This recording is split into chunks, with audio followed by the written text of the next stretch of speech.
Assalamualaikum warahmatullahi wabarakatuh. Kembali lagi bersama saya ya, Erlita Chandra Dewi. Kali ini kita akan membahas FRSKB CPNS untuk materi kebidanan, khususnya buat formasi bidan ya, bidan baik itu bidan terampil maupun bidan ahli pertama. Di sini saya sudah mendapatkan banyak sekali kiriman FR dari teman-teman yang sudah mengikuti ujian SKB CPNS, dan kali ini saya akan membahasnya karena ini sudah di request beberapa dari kalian yang sudah inbox di Instagram. Silahkan nanti apabila ada yang ditanyakan tulis saja di komentar atau boleh juga inbox saya di Instagram. Nanti kita akan bahas di video berikutnya. Sebelumnya jangan lupa subscribe, jangan lupa di share jika ini bermanfaat, dan like serta komen jika ada sesuatu yang kurang berkenan atau ada yang perlu dikoreksi. Langsung saja ke soal. Kita bahas soalnya satu persatu ya. Ini saya akan bacakan soalnya. Ibu usia 48 tahun, sering pipis dan pipisnya sakit. Mens biasanya teratur 5 bulan terakhir nggak mens. Didiagnosa uretritis. Penyebabnya apa? Pilihannya ada higien buruk, pakai toilet umum, intake kurang, penimbunan kalsium, dan atrofi epitel uretra. Menurut kalian apa? Ini kan perempuan sudah 48 tahun ya, berarti kan dia sudah premenopause, bahkan mungkin sudah menopause. Biasanya dengan usia yang sudah lanjut, itu kenapa dia sering pipis, itu karena atrofi epitel uretra ya, karena faktor usia juga. Kita ke soal selanjutnya. Ibu sudah pernah bersalin, anaknya umur 10 tahun, habis itu keguguran terus selama 4 kali. Pengen hamil lagi, apa yang perlu diperiksa? Nah, ini berarti abortus habitualis ya. Dia sudah pernah punya anak satu, kemudian keguguran berulang. Maka yang perlu diperiksa adalah TORCH ya, karena kemungkinan bisa toksoplasma atau yang lainnya. Jadi itu dulu yang diperiksa, nanti bisa dilakukan penanganan selanjutnya oleh dokter spesialis kebidanan. Kita ke soal selanjutnya. Postpartum, TTV dalam batas normal, plasenta sudah lahir, perdarahan normal, laserasi tidak ada, kontraksi positif, baik. Tindakan segera apa? Pilihannya cek laserasi, observasi perdarahan, pencegahan infeksi, dilakukan TTV, kemudian masas. Nah, ini ibu sudah melahirkan ya. Ketika bayi sudah lahir, yang kita lakukan apa? Kalau plasenta sudah lahir, maka yang kita lakukan adalah memeriksa kontraksi.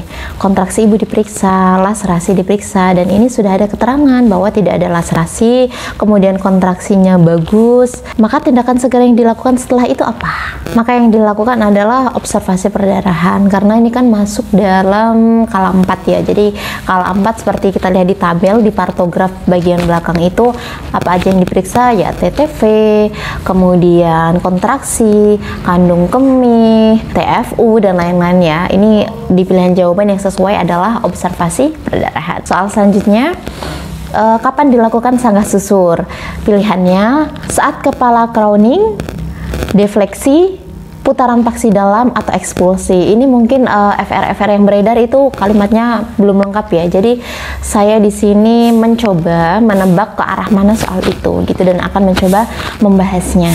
Kapan dilakukan sanggah susur gitu ya? Jawabannya adalah saat kepala crowning. Soal selanjutnya. Ibu postpartum 7 minggu, mau KB, ASI eksklusif, sudah haid 5 hari yang lalu. Ibunya mau kontrasepsi jangka pendek ya. Pilihannya implan atau pil kombinasi, implan atau AKDR, pil kombinasi atau suntik progestin, pil progestin atau suntik progestin, AKDR atau suntik 1 bulan.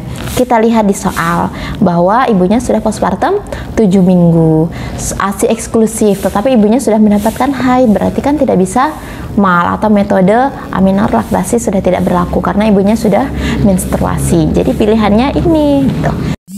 Jadi jawabannya pil progestin atau suntik progestin, karena yang tidak mengganggu ASI ya, dan ibunya kan memilih jangka pendek, jadi tidak disarankan AKDR. Nih soal selanjutnya ya. Saat kepala masuk PAP, posisi sutura sagitalis gimana? Pilihannya sejajar fleksi, sejajar sedikit fleksi, melintang fleksi, melintang sedikit fleksi atau oblik defleksi ya. Ini kepala masuk PAP. Jadi yang normalnya itu masuknya itu seperti apa? Oke. Saat kepala memasuki PAP atau pintu atas panggul, posisi ubun-ubun kecil di arah jam 9 atau di arah jam 3 gitu ya. Jadi posisinya itu melintang. Kemudian terjadi putaran paksi dalam, lalu posisi normal kembali, UUK kanan atau kiri depan ya. Jadi kalau dilihat jawabannya, saya memilih melintang sedikit fleksi. Manfaat ASI jangka pendek bagi bayi, pilihannya menurunkan infeksi,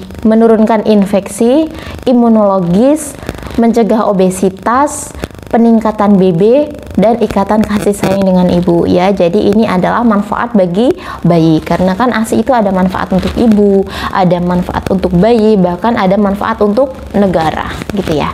Ini yang ditanya adalah manfaat untuk bayi. Apa jawabannya?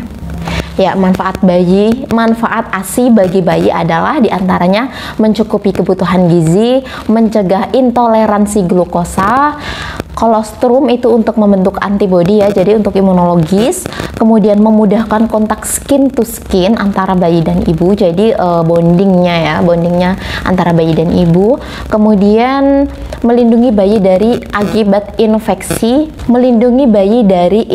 akibat dari susu formula, misal diare gitu, kemudian gangguan pencernaan yang lain, karena kan banyak juga ya bayi yang tidak bisa minum susu formula, entah itu dia alergi atau dan lain-lain.